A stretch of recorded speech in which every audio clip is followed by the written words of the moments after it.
Assalamualaikum warahmatullahi wabarakatuh. Waalaikumsalam warahmatullahi wabarakatuh. Alhamdulillahirabbil alamin. Wassalatu wassalamu ala asyrafil anbiya'i wal mursalin wa ala alihi wa sahbihi ajma'in, amma ba'du.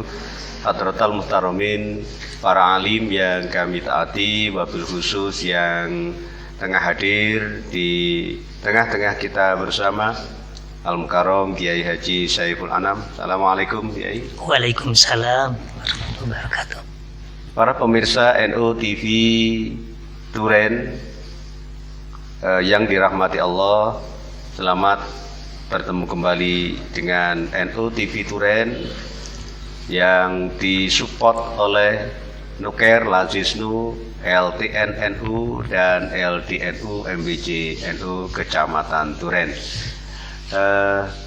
Agar kru NU TV Duren semakin semangat, jangan lupa subscribe dan tekan loncengnya, glunding, like, komen. Para pemirsa NU TV Duren yang dirahmati Allah, para netizen yang berbahagia, pada kesempatan malam hari ini akan disampaikan satu pembahasan tentang sholat. Mengapa sholat? Karena sholat merupakan salah satu dari rukun Islam. Yang kedua, karena sholat itu adalah amalan yang pertama kali akan ditanyakan kelak di yaumul hisab. Dan dari sholat itu pula bisa dilihat atau bisa menjadi tanda kualitas seseorang. Oleh karenanya jangan pindah channel ke yang lain, tetaplah di NU TV Duren, karena kita akan membahas tentang sholat yang akan disampaikan oleh Al-Mukarram Kiai Haji Saiful Anam. Monggo, silakan. Assalamualaikum warahmatullahi wabarakatuh. Waalaikumsalam warahmatullahi wabarakatuh. Para pemirsa NU TV Duren yang dirahmati Allah, bahwa kita umat muslim, di mana umat muslim mempunyai rukun Islam. Di antara rukun Islam yang kedua adalah pelaksanaan sholat. Maka sholat itu sesuatu amalan yang penting sekali yang harus dikerjakan oleh umat muslim. Dan lebih-lebih tadi Ustaz Solihin sudah menyampaikan bahwa dari sholat itulah yang nanti merupakan barometer dari amalan seseorang. Kita ingat Rasulullah Shallallahu Alaihi Wasallam bersabda, "Awwalu ma yuhasabul abdu yaumal qiyamati as-salat, fa in soluhat soluha sairu amali, wa in fasadat fasada sairu amali." Bahwa yang mula-mula besok dihisab seorang hamba di hari kiamat adalah sholat. Maka ketika kualitas sholatnya baik, maka dianggap baiklah seluruh amal dari seseorang itu. Dan sebaliknya, apabila kualitas sholatnya jelek, maka amal yang lain pun dianggap jelek. Maka dengan demikian sholat merupakan barometer dari seseorang itu sendiri. Nah, di sini kita sebagai manusia, orang yang beriman, orang yang sudah melaksanakan sholat, para ulama menjelaskan bahwa ada 4 golongan orang yang melaksanakan sholat. Ada 4 golongan orang yang melaksanakan sholat. Tentunya ma'asyiral muslimin muslimat rahimakumullah, kita adalah sudah orang yang sholat. Tapi kita ini sholatnya di mana? Apakah golongannya orang-orang yang sholatnya nanti istimewa, atau hanya sekedar golongan sholat orang pokoknya sholat? Nah, di sini 4 golongan orang yang melaksanakan sholat. Pertama, yaitu golongannya orang yang melaksanakan sholat dengan penuh khusyuk. Ini yang pertama. Orang yang sholat dengan khusyuk inilah orang yang beruntung, orang yang sukses, orang yang nantinya di akhirat mendapatkan dari sholat itu sendiri. Karena dalam Al-Quran Allah subhanahu wa ta'ala berfirman, A'udzu billahi minasyaitonir rajim, Bismillahirrahmanirrahim. Qad aflahal mu'minuna alladzina hum fi salatihim khashi'un. Allah. Qad aflahal mu'minun, sungguh beruntung orang-orang mukmin. Alladzina hum fi salatihim khashi'un, yaitu orang-orang yang di dalam salatnya melaksanakan salat dengan penuh kekhusyukan. Jadi orang yang beruntung adalah orang yang sholat dan sholatnya dikerjakan dengan penuh khusyuk. Maka dari itu, ma'asyiral muslimin muslimat rahimakumullah, kita haruslah selalu berusaha bagaimana caranya agar sholat kita menjadi sholat yang khusyuk. Karena itu adalah tingkatan yang pertama di dalam golongannya orang yang melaksanakan sholat. Yang kedua, ini ada orang melaksanakan sholat itu hanya dengan seenaknya saja. Lah, orang yang sholat dengan seenaknya saja ini sebenarnya oleh Rasulullah sudah digambarkan, ya'ti 'alan nasi zamanun yusalluna wa la yusallun. Akan tiba suatu masa orang-orang melaksanakan sholat, tapi hakikatnya, sejatinya orang itu tidak sholat. Loh, kenapa kok gitu? Karena sholatnya saenake dewe. Lah, kata-kata saenake dewe itu mungkin dalam sholat tidak sesuai dengan syaratnya, tidak sesuai dengan rukunnya, sehingga pokoknya sholat itu jelek. Kata-kata pokoknya itu pasti jelek. Pokoknya joget aja ya juga jogetnya nggak beraturan. Lebih-lebih pokoknya sholat. Lah, itu adalah sholat yang golongannya orang yang sholat dengan semaunya sendiri. Jadi itu ada. Bahkan itu banyak orang semacam itu banyak. Jadi sholat pokoknya sholat. Allahu Akbar, kenyat, dan dia selesai lari sudah, ya pokoknya sholat. Yang kedua, yang ketiga adalah sholat karena pengaruh tradisi. Jadi bukan sholat keluar dari dirinya karena merupakan rukun Islam, panggilan jiwanya untuk melaksanakan sholat, panggilan dia untuk menghadap Allah sholat, tapi enggak karena tradisi di kampung ini wis podo sholat, maka saya enggak sholat, wis aku tak ikut-ikutan sholat lah, malu deh kalau saya enggak sholat. Nah, semacam itu sebenarnya adalah sholatnya orang yang hanya sholatnya lupa, sehingga waktu sholat dia itu wah saya sholat di depan nih, orang-orang tahu kalau saya juga sholat lah. Itu juga diingatkan oleh Allah, fawailul lil musallin alladzina hum an sholatihim sahun. Fawailul lil musallin, maka celakalah bagi orang-orang yang sholat, alladzina hum fi sholatihim sahun, yaitu orang-orang yang di dalam sholatnya adalah lupa kepada Allah, lalai. Karena apa? Karena pengaruh tradisi, koncone sholat ya ikut sholat lah ini. Yang keempat, ini ada sholat, orang melaksanakan sholat karena hanya kepentingan duniawi. Jadi sholatnya misalnya, wah ini mertua saya ini orangnya ahli sholat, maka saya nggak sholat, wah saya sholat aja lah, biar nanti saya diambil menantu. Nah itu juga bisa. Nah kalau itu jadi dipecat. Nah semacam itu jadi sholatnya karena keinginan duniawi, ataupun mungkin saya mau sholat biar rezeki saya banyak. Nah, jadi bukan sholat karena semata-mata mencari ridho Allah, bukan. Tapi sholatnya hanya karena duniawi. Atau begini, sholat karena ada di hadapan bosnya, di hadapan pimpinannya, dia sholat. Padahal kalau tidak ada pimpinannya nggak sholat. Karena sementara pimpinannya orang yang tekun dalam melaksanakan ibadah kepada Allah. Nah semacam itu juga sholat yang tidak bagus juga. Itu bisa dikatakan sholatnya itu sebenarnya tidak sholat Rasulullah. Ma salakakum fi sakor qalu lam naku minal musallin. Kenapa kamu kok masuk neraka sakor? Maka orang-orang itu menjawab, yaitu menjawab qalu lam naku minal musallin, bahwa kami ini sebenarnya bukan golongan orang yang sholat.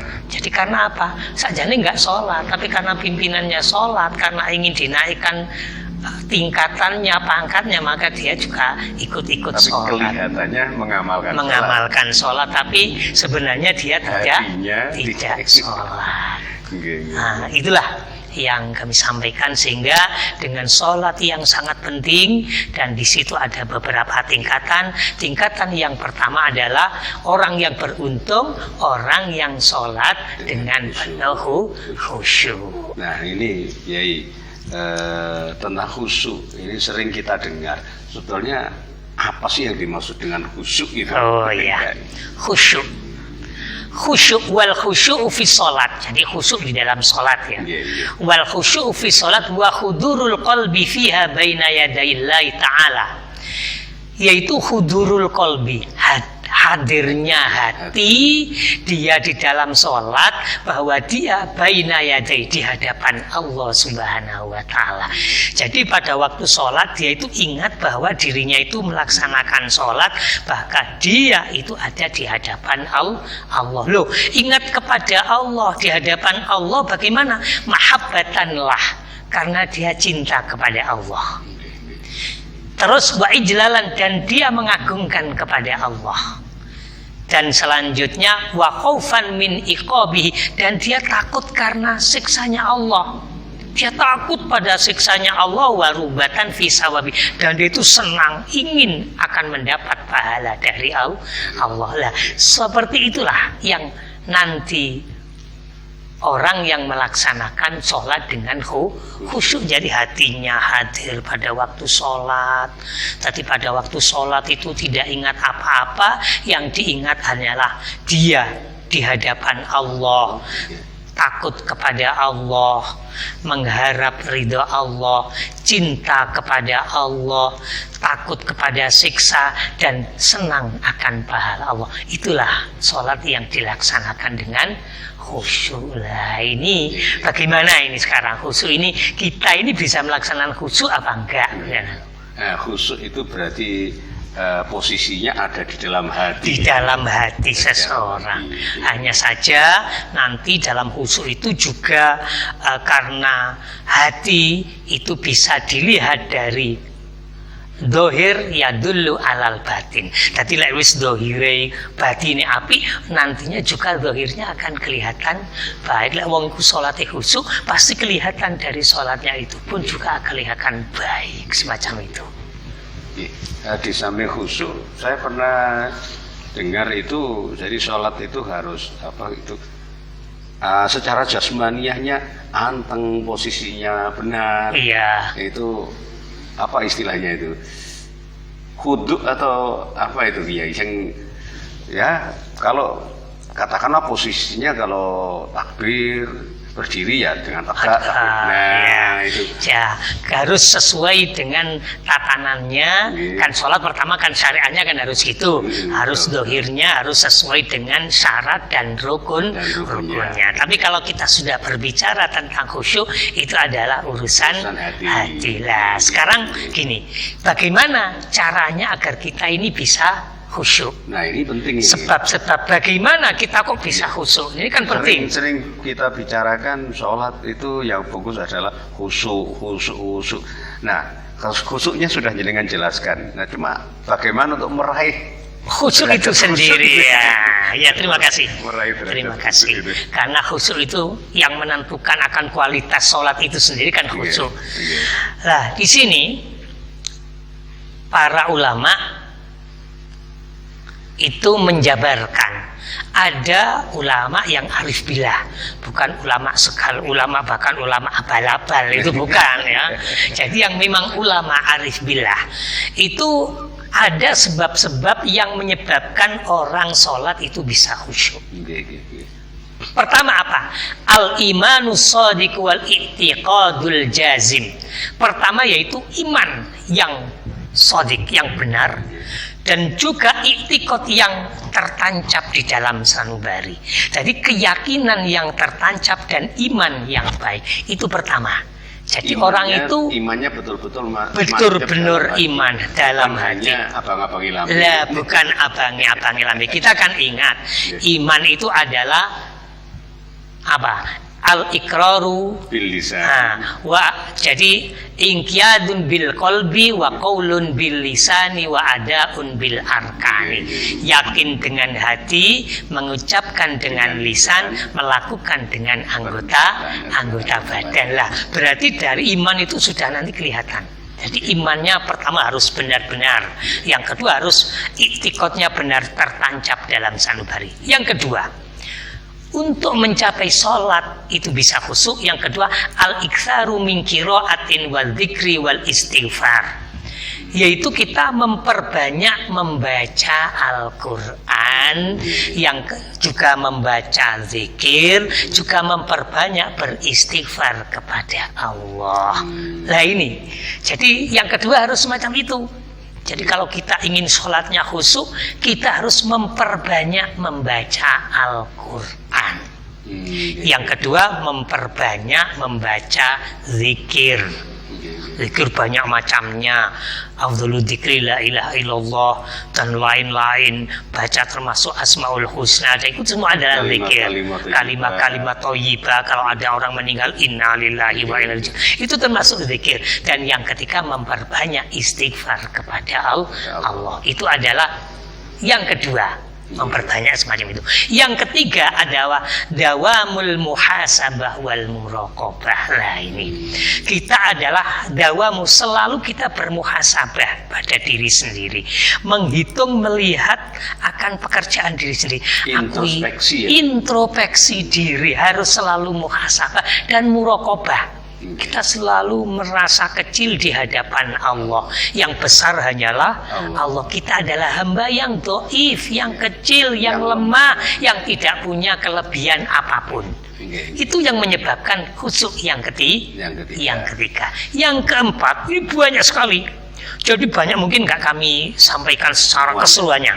Tapi ada pertama, itu yang ketiga, tadabburul Quran wal azkar. Kita perlu tadabbur. Jadi membaca Quran itu diingat-ingat, kita seperti angan-angan. Apa artinya? Misalnya waktu membaca ayat Fatihah, Bismillahirrahmanirrahim, diangan-angan dengan menyebut asma Allah yang Maha Rahman, Maha Rahim. Alhamdulillahirabbil alamin, segala puji bagi Allah semesta alam. Nah, terus diingat-ingat. Nah, sehingga kita itu dalam sholat, hati kita selalu ingat dengan ayat, ingat kepada Allah. Kalau kita sampai diam sedikit, maka ingat, waduh, duitku ketemu lah, semacam itu. Tapi kita selalu kunci. Karena apa? Dia dari diam sebentar, lalu iblis datang untuk menggoda kita. Tapi kita selalu tadabbil Quran wal azkar, zikir-zikir, bacaan-bacaan dalam sholat itu sendiri kita tadabbur. Seperti Sami Allahu liman hamidah, Rabbana lakal hamdu. Terus apa artinya Quran dan apa artinya ayat, apa artinya zikir, selalu diangan-angan di dalam sholat itu. Itu sebab yang keempat. Yang kelima, al-himmah, keinginan.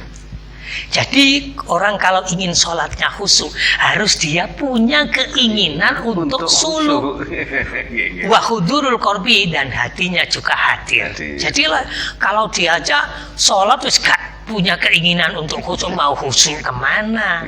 Jadi harus dia itu keinginan khusyuk. Ta'il al-himmah wa hudurul qalbi. Jadi punya keinginan. Kalau nggak punya keinginan, langsung keinginan aja terkadang masih belum. Masih meleset. Lebih-lebih nggak punya keinginan. Saya lanjutkan. Itu tadi yang kelima. Yang keenam, at-taladdud, yaitu at-taladdud bis-shalat, merasa enak dengan sholat. Lainnya loh Ustaz. Merasa enak dalam sholat. Kalau kita sholat sudah merasa enak, maka nanti khusyuk akan tiba. Tapi kalau sholat sudah merasa terpaksa. Misalnya Allahu Akbar, imame sowewi, iki kok payah ya. Nah sudah, karena dia sudah nggak enak dalam sholat, akan khusyuk kemana? Dengan imamnya sudah nggak cocok semacam itu. Tapi kalau Allahu Akbar, imamnya penak. Karena penak gimana? Misalnya baca Fatihahnya enak, lalu baca Qur'annya enak, sehingga orang itu senang. Walaupun misalnya subuh membaca Alif Lam Mim Tanzilul Kitabil la raiba fihi min Rabbil Alamin, misalnya surat itu tenang aja. Karena apa? Dia adalah merasa enak di dalam sholat itu sendiri. Berarti kalau ada orang yang menganggap imamnya ini moco ayat di penak-penak itu salah betulnya ya? Salah. Karena apa? Dengan suara yang tadi ada tujuan untuk memancing kekhusyuan untuk makmum, biar makmum merasa senang, merasa enak. Bahkan kalau orang itu kalau enak itu walaupun lama tidak itu dianggap kayak sebentar. Tapi kebalikannya, kalau nggak cocok, kalau nggak enak, sholat 5 menit aja udah lama banget ini. Padahal sholat itu adalah sebenarnya bisik-bisikannya hamba kepada Allah. Maka semakin lama kepada Allah, semakin bisa kita pada Allah, maka itu semakin bagus. Maka sarannya apa? Ya harus khusyuk dan merasa enak di dalam sholat. Itu sudah saya ambil 6 di antara sebab. Kalau saya ambilnya masih banyak, al-fikir, al-khaya, an-nadzu, dan lain-lain. Jadi cara sholat khusyuk semacam itu ada 6 cara ya? Iya, 6 cara di antaranya masih banyak sebenarnya. Masih ada 6 aja. Kemudian tentunya karena ada 6 tahapan di dalam meraih kekhusyuan, mungkin ada orang yang baru bisa menerapkan dari 6 tadi itu saja. Sebenarnya banyak, cuma yang jenengan jelaskan sementara 6. Dari 6 itu saja misalnya hanya separuh yang bisa dilaksanakan. Tentu akan menjadi tingkat khusyuk dari seseorang. Nah, kira-kira tingkat khusyuknya orang-orang sholat itu seperti apa sih? Oh ya, terima kasih. Memang orang dalam melaksanakan sholat itu penuh dengan beberapa tingkatan. Ada di sini ada 5 tingkatan orang yang melaksanakan sholat dalam kekhusyuan. Pertama, muratibatuz zalim li nafsih, yaitu orang yang zalim terhadap diri sendiri. Loh, ya apa sholat kok zalim terhadap diri sendiri? Gimana? Diterangkan al-mufrid wa huwa alladzi intaqasa min wudu'iha wa mawaqitiha wa hududiha wa arkaniha. Yaitu orang sholat yang zalim terhadap diri sendiri, itu orang yang sholat dengan sembrono. Pertama, ini tingkatan kan banyak kan, sholat dengan sembrono. Sembrono dia adalah sembrono dari wudhunya. Cara Jawa ning kuwi pepeko ing dalam wuduke, sembrono ing dalam wudunya, dan waktunya sholatnya pun juga sembrono. Juga dia hududnya, batas-batas pelaksanaan sholat pun juga sembrono. Saenake dhewe sholate wa arkana, dan juga rukun-rukunnya itu dilaksanakan dengan sholat seperti itu. Maka itu tingkatannya orang muratibatul khusyuk yang paling rendah sendiri. Ini kan juga banyak di kalangan yang kelima kan, yang paling bawah, yang paling bawah, dihitung dari bawah, bukan yang paling atas. Ini yang paling bawah. Kan ada sholat pokoknya Ini seperti tadi golongannya sholat pokoknya sholat. Jadi sehingga sholatnya ya wong dia mungkin wudhunya wis gak bener, mau sholat pokoknya sholat lah. Ini juga memang tingkatan yang paling rendah sekali. Terus yang kedua, atasnya berarti. Nah, yang atasnya ini yaitu may yuhafidhu ala mawaqitiha wa hududiha wa arkaniha lakin qad dayya mujahada nafsahu bil waswas fadzaba ma'al waswasi wal afkar.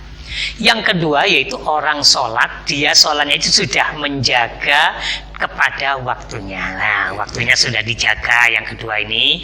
Terus juga batas-batas sholatnya juga dijaga, syarat rukunnya ini sudah dijaga. Dan juga tetapi jadi sholatnya ini sudah agak lumayan bagus kan yang kedua. Jadi sholatnya, syaratnya, rukunnya ini sudah dijaga. Walakin tetapi qadaya mujadau nafsahu bil waswas. Tetapi dia itu selalu hilang dirinya itu dengan was-was. Jadi mujahadah, berusaha. Jadi dia itu mujahadah selalu berusaha dirinya untuk memerangi was-was. Jadi ini yang sering kita laksanakan, mujahadah nafsu bil waswas. Jadi dia itu hatinya terkadang Allahu Akbar marono iling wis berusaha lagi, tapi hati ini iling sembarang dan lain-lain. Berkali-kali lah, karena dia hatinya ini belum yakin. Nah, akhirnya bagaimana? Fadzahaba ma'al waswasi wal afkar. Maka dia sholat itu berjalan, dia itu dengan penuh waswas dan penuh pemikiran. Jadi sholatnya mikir sembarang cian. Jadi ya icik sembayang, ya apik sembayange, tapi icik mikir sembarang, mari ngono. Was-was iling ini ikang wis maca apa durung sak penunggarane lah. Ini adalah iki mau rakaat ping piro ya. Iki ping piro kan. Lah ini adalah tingkatan khusyuk yang kedua. Rotul api titik. Yang kedua dari bawah. Karena apa? Dia sudah sholatnya baik, hanya hatinya saja yang masih goncang-gancing dengan penuh kewaswasan. Nah, untuk tingkatan yang ketiga, man hafadhu ala hududiha wa jahada nafsahu fi daf'il waswas wal afkar. Yaitu orang yang sudah menjaga had-had, yaitu menjaga sholatnya dengan penuh baik, dan dia mujahadah nafsahu fi daf'il waswas. Dia selalu sudah berusaha untuk menolak was-was itu sendiri, berusaha. Jadi ya apa carane aku iki enggak dadi was-was. Ya apa carane aku itu sembayang iki iso dadi khusyuk. Ya apa carane? Berusaha. Sehingga fahuwa mashghulun fi mujahadati aduwih li alla yasiku min sholati fa huwa fi sholatin wa jihadin. Maka orang itu selalu sholatnya itu mashghulun, repot apa? Repot mujahadah aduwih, memerangi yang musuh yang menggoda dirinya tadi ya, sing menggoda dirinya supaya enggak khusyuk itu diperangi, supaya li ala yasiku min sholati, supaya dia tidak sampai masuk ke dalam dirinya. Jadi dia berusaha dengan semaksimal. Bagaimana akhirnya? Fahuwa fi sholatin wa jihadin. Maka dia di dalam sholat dan memerangi diri. Jadi sholat ambil perang. Sholat ambil perangi. Ya apa caranya awake iso khusyuk. Nah ini koyok ini yang sering kita laksanakan kayaknya ini. Tingkatan yang ketiga ini ya.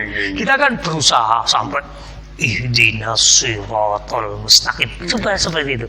Jadi kita itu sholat tapi wajihadin, memerangi nafsunya, memerangi keinginannya yang menggoda dari sholat itu supaya tidak khusyuk, diperangi cek iso tadi khusyuk. Itu tingkatan yang ketiga. Yang keempat, ini sudah tingkatan yang agak tinggi lagi. Yang keempat, man idza qama ila sholati akmala huquqaha wa arkanaha wa hududaha wastaghraqa qalbuhu mura'ati hududiha. Yang ketiga ini, yang keempat ini, apabila sholat maka dia sudah menyempurnakan hak-haknya sholat. Jadi sholatnya sempurna, wapi, dohirnya wis kelihatan bagus. Warkanya wa arkanaha wa hududaha.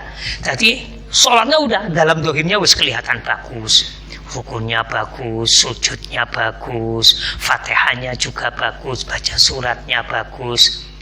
Terus wastaghraqa qalbuhu, jadi hatinya itu sudah masuk mura'ata hududah, jadi sudah hatinya itu masuk untuk menjaga hak-haknya sholat.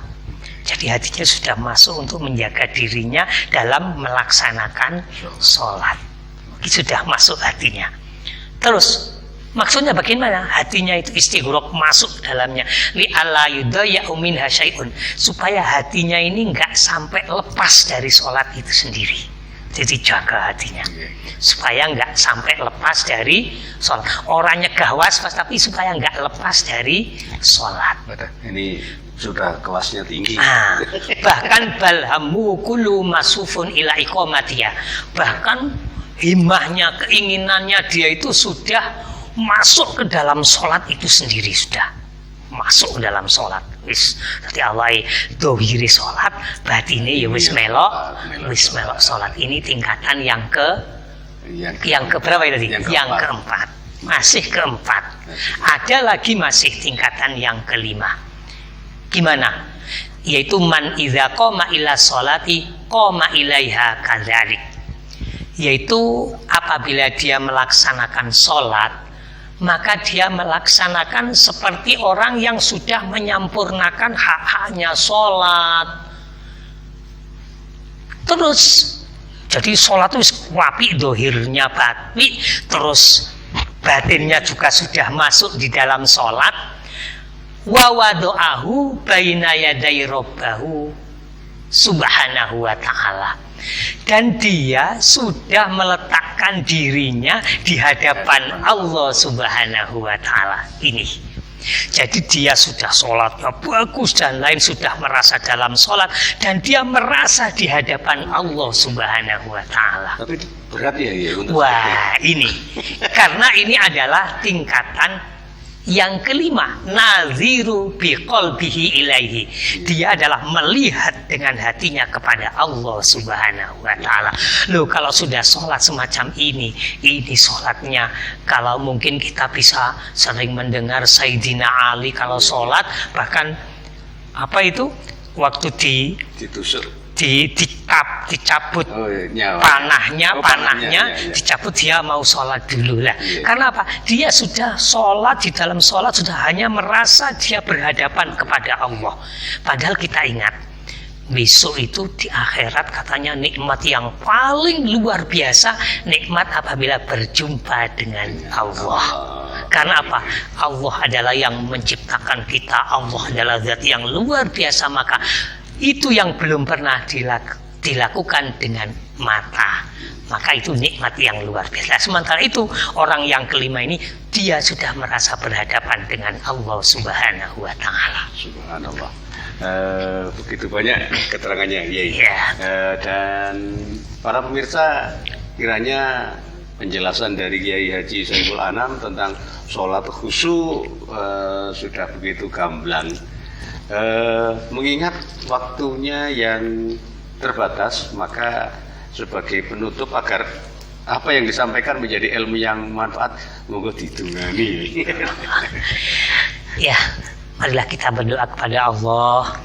Semoga kita akan jadikan hamba Allah yang selalu dapat melaksanakan sholat dengan khusyuk. Amin, amin. Karena khusyuk merupakan kunci daripada kesuksesan sholat itu sendiri.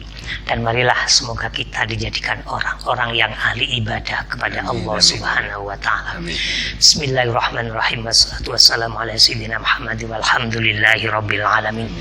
Allahumma salli ala sayyidina Muhammadin al-fatih lima ulika wal khatimi lima sabak wa nasiril haqqi bil haqqi wal hadi ila siratikal mustaqim wa sallallahu alaihi wa ala alihi wa ashabihi qadir miqdaril azim.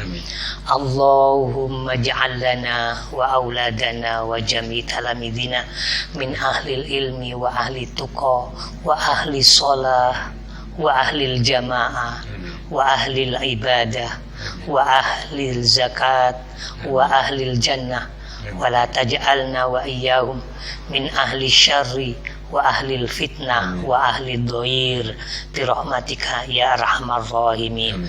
Allahumma antas salam wa minkas salam wa ilaika ya'udus salam fahina rabbana bis salam wa adkhilnal jannata darus salam tabarakta rabbana wa ta'alaita ya dzal jalali wal ikram.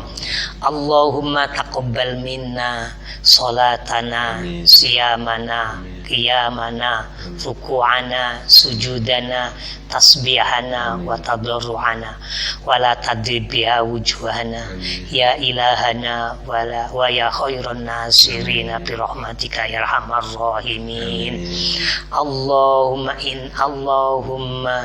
inna nas'aluka imanan kamila wa yaqinan shadiqa wa rizqan wasi'a wa qalban khashi'a wa lisanan dzakira wa halalan thayyiba taubatan nasuha taubatan qoblal maut wa rahatan indal maut wa maghfiratan wa rahmatan ba'dal maut wal afwa indal hisab.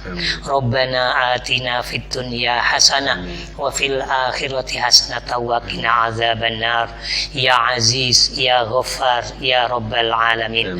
Wa sallallahu ala sayidina Muhammadin nabiyil ummi wa ala alihi washabihi wa baraka wa sallam walhamdulillahi rabbil alamin.